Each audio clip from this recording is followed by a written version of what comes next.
Robert O'Neill was one of the SEALs who helped rescue Captain Richard Phillips from pirates off the coast of Somalia in 2009 that inspired the 2013 movie Captain Phillips.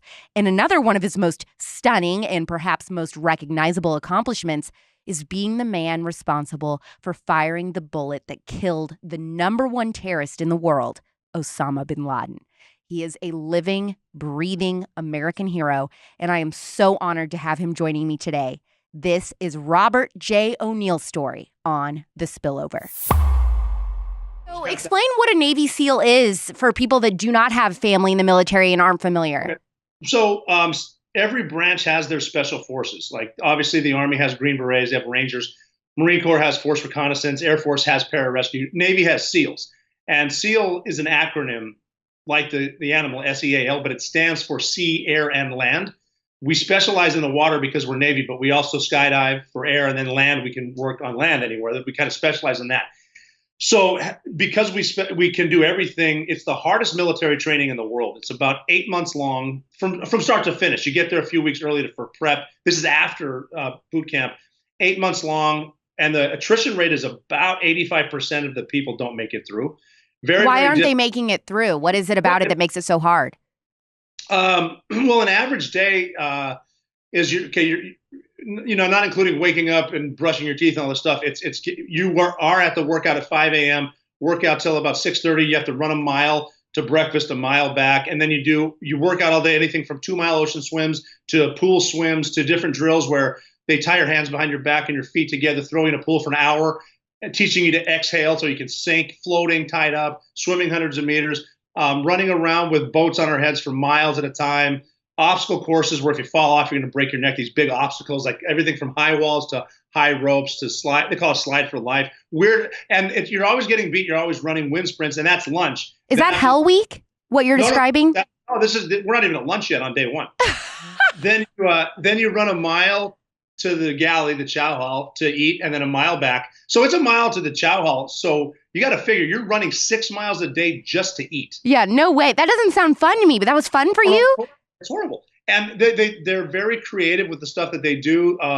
They do like CrossFit workouts, but it's not fun. You're wet and sandy and cold the whole time.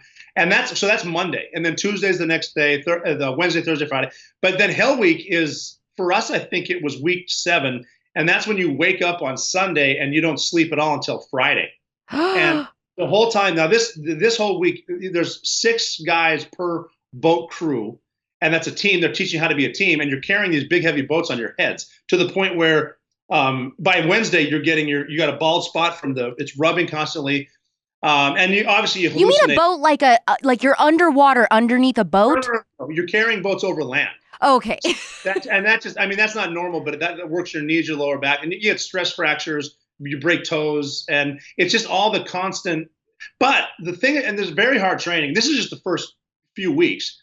At the end of Hell Week, about most of the guys don't make it through Hell Week, and that's when you can sort of tell those guys might make it. But you still have another 20 weeks to go.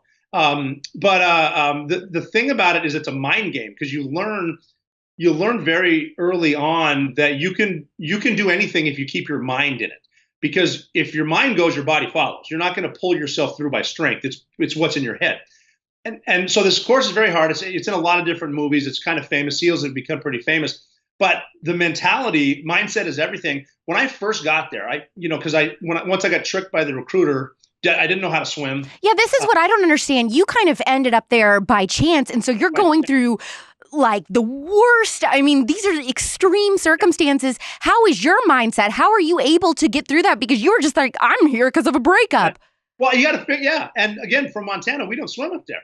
And I'd never seen the ocean. And I'm with guys that played water polo in college. Like these guys were swimmers. But I had an instructor, I think it was the first day. He said, I know you've probably seen the movies or read the books. Regardless of what you've been told, this course is not impossible. People graduate. Look at me. I'm living proof. So I will never ask you to do anything impossible, but I will make you do something very hard, followed by something very hard, followed immediately by something even harder, day after day after day for 8 straight months. And that sounds like a lot to get from now to 8 months from now, but don't think about it that way. That is not how you achieve a long-term goal. I want you to do it like this. Wake up in the morning on time. make your bed the right way, and then brush your teeth. You just started the day with 3 victories. Make it to the 5 a.m. workout on time. And as I'm beating you, don't think about the pain. Concentrate on your next goal in life, which is making it to breakfast.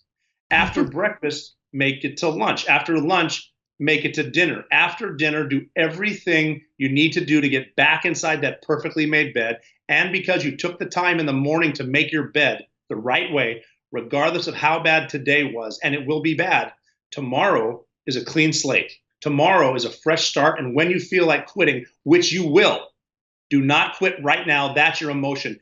Quit tomorrow. If you can keep quitting tomorrow, you can do anything in life. This is Charlie Kirk, founder and CEO of Turning Point USA. If you liked this video, be sure to subscribe to our YouTube channel at Turning Point USA.